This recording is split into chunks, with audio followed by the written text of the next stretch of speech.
ঘটনা কি বলেন?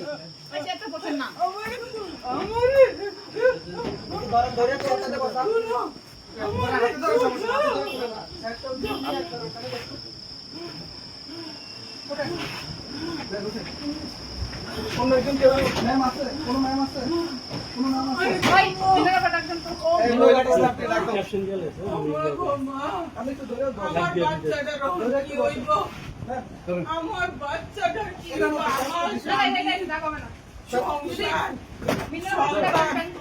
আমাকে আমাকে যৌন হেনস্থা করা হয়েছে। অবৈধভাবে অফিসের উপরে থাকে, আপনারা ভিডিও করেন যায়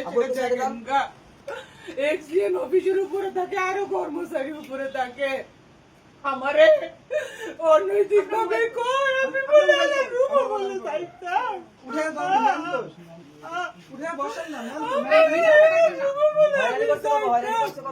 আমারে 21 তারিখ থেকে আগের থেকে আবার আগে প্রস্তাব দে, এবার রুমে বলে যাইতাম।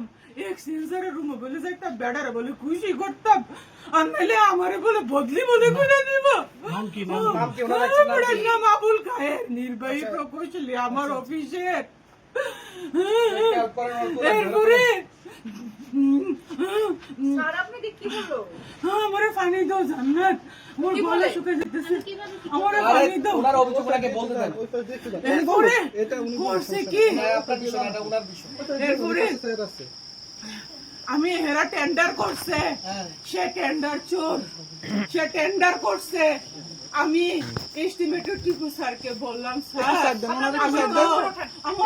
আমি পারতাম না, আমি ওনার একটু সাথ দেন, উনি আসুন, ওনার একটু সাথ দেন।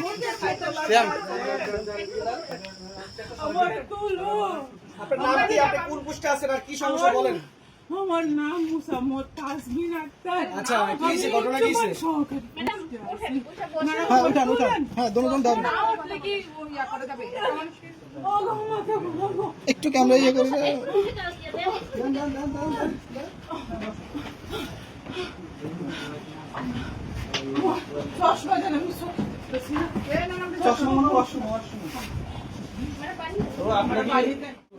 আমাকে অফিসে আসার পর থেকে করতেছে, কত মাস কতদিন? এটা প্রায় 2-3 মাস ধরে উনি এটা করতেছে।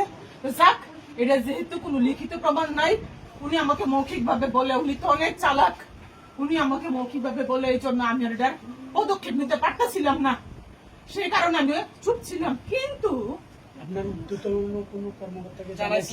না, আমার কাছে মৌখিক কোনো প্রমাণ ছিল না, লিখিত বা মৌখিক কোনো প্রমাণ ছিল না। উনি অনেক চালাক। উনি, আমি যখন উপরে খাইতে যাইতাম, উপরে আমি খাইতে যাই, এখানে রান্নার ব্যবস্থা আছে, এখানে উপরে পুরা আবাসিক সবাই থাকে, এখানে 3 থেকে 4 জন কর্মকর্তা থাকে, অফিসিয়াল নিয়ম থাকার কোনো ব্যবধান নাই। আমি এগুলা বলি স্যারকে, স্যার আপনি কিন্তু অনৈতিক কাজ করতেছেন, আপনি কিন্তু উপরে থাকতে পারেন না স্যার, আমাকে কিন্তু কর্তৃপক্ষ শোকজ করে দিবে স্যার, আমার কিন্তু চাকরি চলে যাবে স্যার। উনি বলে বাগনামি করো, বদলি শোকজ, তোমার মুটকি দিয়ে বইরে আমাকে বুঝাও।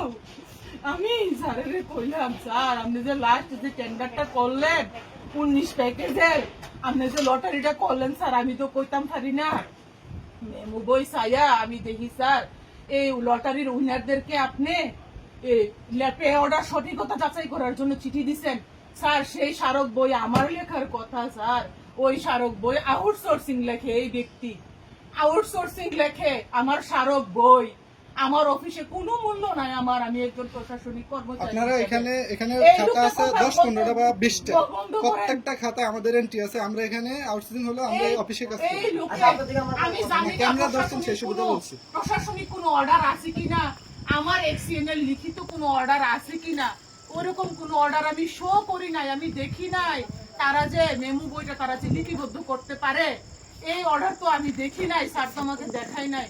আমি বললাম এস্টিমেটর টিপু স্যারকে, স্যার আপনি যে পে অর্ডারের জন্য যে চিঠি দিচ্ছেন এই চিঠি তো আমি করছি না, এই চিঠির স্মারক তো 23, এই চিঠির স্মারক স্যার 423 স্যার হবে, এটা আমার চিঠি স্যার, এটা আমি দাখিল করব, এটা আমি স্মারক না বইয়ে লিখবো, এই চিঠির নিচে স্যার আমি ইনিশিয়াল করব স্যার, এটা অপ্রশাসনিক ভাবে এই চিঠিগুলো কেন যাচাইয়ের জন্য ব্যাংকে যাবে স্যার?